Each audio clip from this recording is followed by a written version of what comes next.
What's up, everybody? I'm Mr. Second Passport. I've been eyeing up the Brazilian real for investment for a long time now.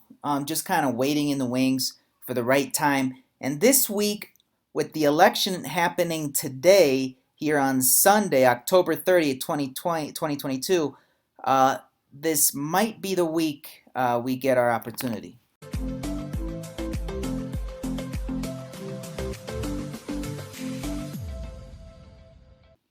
So, in case you didn't know, today there's an election going on between pretty much the alt right and the alt left in Brazil. So, what they're worried about with this election is that Lula wins, and then the alt right, the current president Bolsonaro, does not accept the defeat, kind of similar to a Trump style thing. That could throw the country into a bit of chaos, right? Which means the currency could devalue pretty swiftly, right? If something like that were to happen.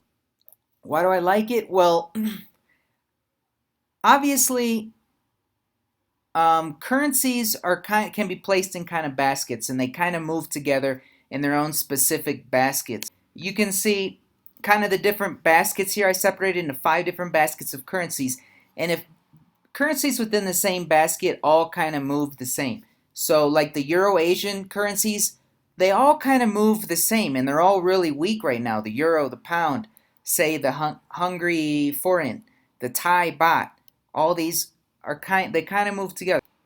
Then there are currencies that are kind of pegged to the dollar, like the Hong Kong dollar or the Chinese yuan, which you can't really glean much from looking at those currencies.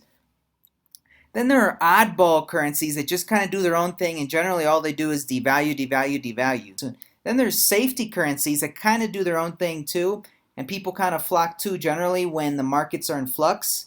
But that didn't happen this year in 2022 with the yen. The yen is devalued even more than the euro Asian currencies. And then there's the Swiss franc, also kind of a safety currency that kind of, for me, it kind of floats similar to the dollar, which is pretty interesting being right in the center of Europe that it does that. And then there are these resource currencies that all kind of move together pretty similarly, like the Norwegian currency, the Brazilian real, Canadian dollar, Aussie dollar, the Russian ruble, the South African rand, because generally these countries and these economies depend a lot on their natural resources, their mining, their oil, and different things in order to derive value to support their country and their currency, right? So all these kind of move like commodity prices do. They're kind of pegged to that. So when oil prices go up, the real or the Norwegian or the Canadian dollar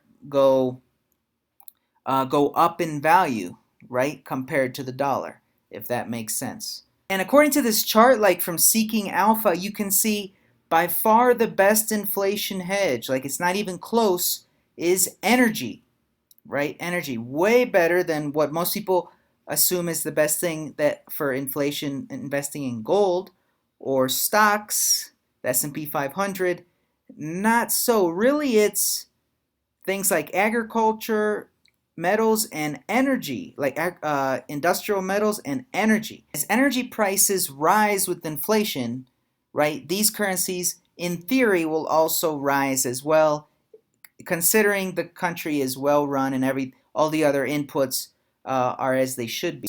So as an inflation hedge and also a hedge against the dollar, I've always kind of liked investing in these resource currencies. Right now, you can do as you wish. Take this just as informational purposes only, and I always suggest you make your own investment decisions. Don't go by what someone says online or TV, because you won't have much conviction if the trade goes the wrong way. This is what the Brazilian real has done over time. You can see it's really good at holding value until oil prices go crazy. Like in 2014, oil prices went way down and the real went way down against the dollar. So the dollar in this case could buy way more reales. That's kind of what you're looking at here, right? It almost went down by half. And then it held steady, all the way until COVID, right? pretty much. And then, as you may know, when COVID hit, oil prices went way down and the currency again lost a huge chunk of its value. And since then, you can see that it's been slowly trending, getting stronger. And if you've noticed, the S&P 500 down almost 20% so far here in 2022. The NASDAQ has been down over 30% this year, but the Brazilian real has actually strengthened in the same 12-month period since last November, right? So this is the oil prices, as you can see. 2014, when the real was strong, prices were high, prices dipped like crazy, and the real lost a bunch of value. And then they kind of held steady, and the real held steady. And then they dipped like crazy, and the real lost a bunch of value. And then since then, the real has been gaining back value slowly but surely. For example, the U.S. bank TIAA Bank, formerly known as Everbank, the official sponsor of the Jacksonville Jaguars. You can put the foreign currency in CDs, fixed 3-month terms that are automatically renewable, or you can withdraw after 3 months that earn interest. And some of the best earners are resource currencies like the Brazilian real. They'll give you a 9.85% APR. This week might provide a buying opportunity, as we just found out here moments ago that Lula seems to have won the left, or as some people might call him, the far left,